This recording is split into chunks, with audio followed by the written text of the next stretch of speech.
வணக்கம். செல்வகுமாரின் மாலை வானிலை ஆய்வறிக்கை. அதிகாரப்பூர்வ வானிலை அறிக்கைக்கு இந்திய வானிலை ஆராய்ச்சித்துறை அறிக்கையை பார்க்கவும். 2026 ஆகஸ்ட் 8 சனிக்கிழமை மாலை நிலவர ஆய்வறிக்கை. இன்றைக்கு பார்த்தீங்கன்னா சென்னை மாநகரத்தை மையமாக வைத்து குறிப்பாக மீனம்பாக்கம் மற்றும் தாம்பரம் சுற்று வட்டாரம்லாம் கனமழை. மேலும் மழை பொழிவுகள் கிருஷ்ணகிரி, தருமபுரி, திருப்பத்தூர், திருவண்ணாமலை, ராணிப்பேட்டை, வேலூர் மாவட்டங்களுக்கும் வந்து கொண்டிருக்கு.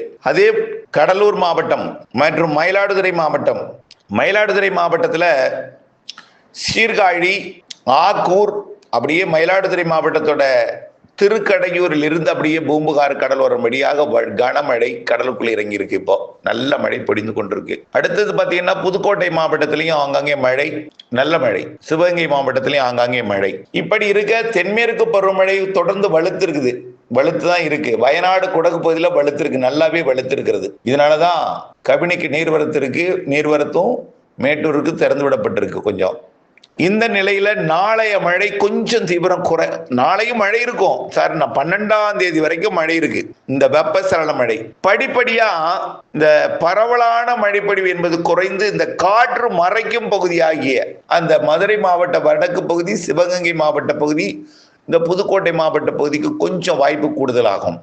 படிப்படியா சென்னைக்கு இருந்துட்டே இருக்கும். சென்னைக்கு மழை இருந்து கொண்டே இருக்கும். ஒரு நாள் என்ன கூட அடுத்த நாள் இருக்கும். ஒரு நாள் பெய்யும் பொழுது அந்த மழை குளிர்ச்சி அடைஞ்சிடும். அடுத்த நாள் வெப்பமடை, தாமதமடை, இதே மாதிரி அங்கங்கே இருக்கும். ஒரு நாள் பெய்ஞ்ச இடத்துல அடுத்த நாள் பெய்யறது கொஞ்சம் கஷ்டம். அடுத்த நாள் பெய்யும், ஒரு நாள் இடைவெளி விட்டு. அதே போல இன்னொரு காற்று மறைக்கும் பகுதி இருக்கு, நீலகிரி மாவட்ட காற்று மறைக்கும் பகுதி. அது அப்படியே பார்த்தீங்கன்னா ஈரோடுக்கு இன்னும் சரியா மழை பொழிவு கொடுக்கல, ஆனால் வரக்கூடிய நாட்களில் கிடைக்கும் கண்டிப்பா. சேலம் மாவட்டத்தோட கிழக்கு பகுதி, கல்வராயன் மலைப்பகுதி, தருமபுரி மாவட்டத்தோட கிழக்கு பகுதி, கிருஷ்ணகிரி மாவட்டத்தோட கிழக்கு பகுதி, அப்புறம் அந்த கொல்லிமலை பகுதி, நாமக்கல் மாவட்ட பகுதிக்கும் மழை பொழிவு கிடைக்கும் வரக்கூடிய நாட்கள்ல. பரவலா இருக்காது. 12ஆம் தேதி வரை மழை இருக்கு. நான் 8ஆம் தேதி வரை மழை எதிர்பார்த்தோம். அது இன்றோடு நிறைவடையுது. 9, 10, 12ஆம் தேதி வரை மழை இருக்கு. அதுக்கப்புறமும் மழை இருக்கும். அளவுல ரொம்ப பரப்புல குறைஞ்சிருக்கும். அது எங்கன்னா காற்று பகுதியில, அந்த காற்று மறைக்கும் பகுதின்னு சொல்றோமா இல்லையா, காற்று மறைக்கும் பகுதியில இருக்கும். மதுரை மாவட்ட வடக்கு பகுதி, சிவகங்கை, புதுக்கோட்டை, அப்புறம் அப்படி சேலம் இந்த மாவட்டத்தில் இருக்கும். அப்புறம் சென்னையை ஒட்டி வடகடலோரத்தில் இருக்கும். டெல்டாவில் எப்பயாவது ஒரு தடவை தான் இருக்கும். டெல்டாவிற்கு நம்ம அடிக்கடி இருக்காது. வடக்கு டெல்டாவுக்கு வாய்ப்பு கூடுதல். சார் என்ன வேதாரண்யம் பகுதியை ஒதுக்கி இருக்கு அப்படின்னு சொல்லலாம். வேதாரண்யம் பகுதி ஒரு நாள் கிடைச்சது, தகட்டூருக்கு ஒரு நாள் கிடைச்சது, துருத்துறைப்பூண்டிக்கு ஒரு நாள் கிடைச்சது, மன்னார்குடிக்கு 2 நாள் கிடைச்சது. இப்படியே ஆங்காங்கே மழை இருந்துச்சு. சில இடங்கள் இன்னும் ஒதுக்கி இருக்கு. திருநகரி, சீர்காழி, திருநகரியே ஒதுக்கி இருந்துச்சு. இன்னைக்கு லேசான மழை பொழிவு கொடுத்துருக்கு. இப்படி ஆங்காங்கே மழை பொழிவு கொடுத்துட்டு இருக்கு. இப்படியே மழை இருந்துட்டு தான் இருக்கும். ஆனா பெருசா மழை இருக்காது. 12ஆம் தேதி வரை இருக்கும். அதாவது 8 விட 9 குறையும் பரப்பு, 9 விட 10 குறையும் பரப்பு. 10 கூட கொஞ்சம் வலுவா தெரியுது. 9, 10 இருக்கு. 11, 12 கொஞ்சம் குறையும். 13, 14 இன்னும் குறைஞ்சிருக்கும். 16க்கு மேல் மீண்டும் காற்று சுழற்சியின் காரணமாக கடலோர மாவட்டங்கள்ல வெப்பச்சலன மழை. தென்மேற்கு பருவமழை 18ஆம் தேதியிலிருந்து ஆரம்பிக்கணும்னு நினைக்கிறேன். லைட்டா 20ஆம் தேதியிலிருந்து கொஞ்சம் வலுப்பெறும். தென்சின கடல் நிகழ்வு வரணும். தென்சின கடல் நிகழ்வு வடகிழக்கு மாநில பகுதிக்கு வருது முதல்ல. அது அப்படியே இமயமலை ஒட்டி வெள்ளப்பெருக்கு ஏற்படுத்த போகுது. அதுக்கு அடுத்ததுதான் வங்கக்கடலுக்கு வரும். அடுத்தது காற்று சுழற்சி உருவாடும். கொஞ்சம் பொறுத்துருங்க. கண்டிப்பா மழை இருக்கு.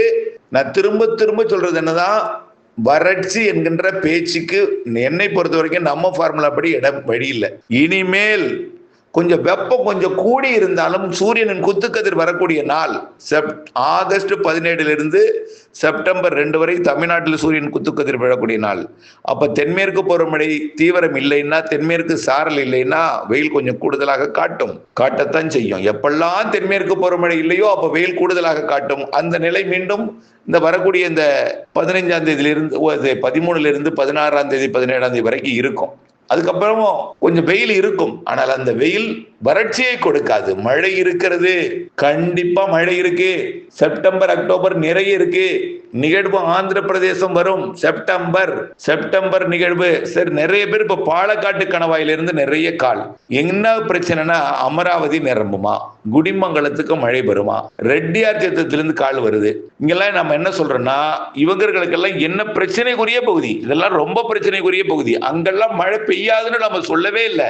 ஒரு ஊரின் பெயரை சொல்லலைன்னா அங்க மழை இல்லைன்னு அர்த்தம். ஒரு ஊரை பெயரை சொல்லி உங்க ஊருக்கு மழை பெய்யாதுன்னு சொல்ல முடியுமா? அது நல்லா இருக்குமா அது? ஆனால் மழை வாய்ப்பு இருக்கிறது. ஆங்காங்கே ஒரு சில இடங்களில் கரூர்ல கூட அன்னைக்கு பெஞ்சுது 2 நாளைக்கு முன்னாடி. இப்படி ஆங்காங்கே இருக்கும். ஆனால் பெரிய அளவில் எதிர்பார்த்துறாதீங்க.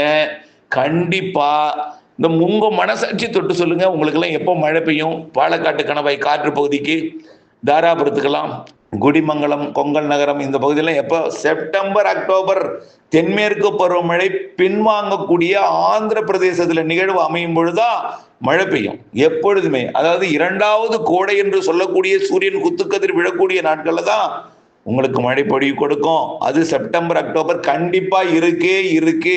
கணவாயிலையும் இருக்கும், காற்று பகுதியிலையும் இருக்கும், உள்ளேயும் இருக்கும், கடலோரமும் இருக்கும், மலையிலும் இருக்கும், கேரளாவிலும் இருக்கும், அணைகள் நீர்பிடிப்பு பகுதியிலும் இருக்கும், அமராவதிக்கும் இருக்கும், பரம்பை குளத்துக்கும் இருக்கும். நீலகிரி மாவட்டத்துல இன்னும் எங்களுக்கு நம்பிக்கையே இல்லை, வறட்சியா இருக்கு. ஆனா அதே மழை நீலகிரி மாவட்டத்துல பெய்யாம தெற்கு சரிவுல பெஞ்சது, அவலாஞ்சு கூட பெஞ்சது, வெள்ளப்பெருக்கு ஏற்படுத்தலாம். கண்டிப்பா இந்த வருடம் பின்மழை, தென்மேற்கு பருவமழை பின்மழை கண்டிப்பாக பொழியும். நிகழ்வு ஆந்திர பிரதேசம் வரும்பொழுது பொழியும். ஆந்திர பிரதேசம் வரும் கண்டிப்பா. செப்டம்பர், அக்டோபர் அதிக மழை இருக்கு. இறுதி 45 நாள் இருக்கு வரும், பொழியும். நம்பிக்கையோட இருங்க. ஏன்னா இப்போ இரவறிக்கையை காணும் அப்படின்னு மழை இல்லையோ அப்படின்னு ஒரு அச்ச உணர்வு ஏற்பட்டு கால் நிறைய வருது. அதனாலதான் மாலை அறிக்கை முன்கூட்டியே நான் வழங்குறேன். ஆகவே தயவு செய்து புரிந்து கொள்ளுங்கள், மழை இருக்கிறது, நம்பிக்கையுடன் இருங்கள்.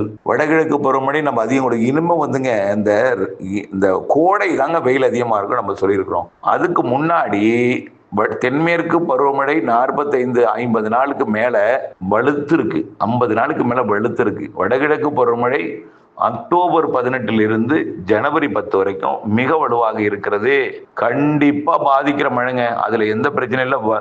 தயவுசெய்து வறட்சிங்கிற பேச்சில் தயவுசெய்து அதை நீங்க நினைச்சு வேண்டிய கஷ்டப்பட வேண்டாம். யாரை பார்த்தாலும் ரொம்ப கால் பண்ணும் பொழுது ரொம்ப கஷ்டமா இருக்கு.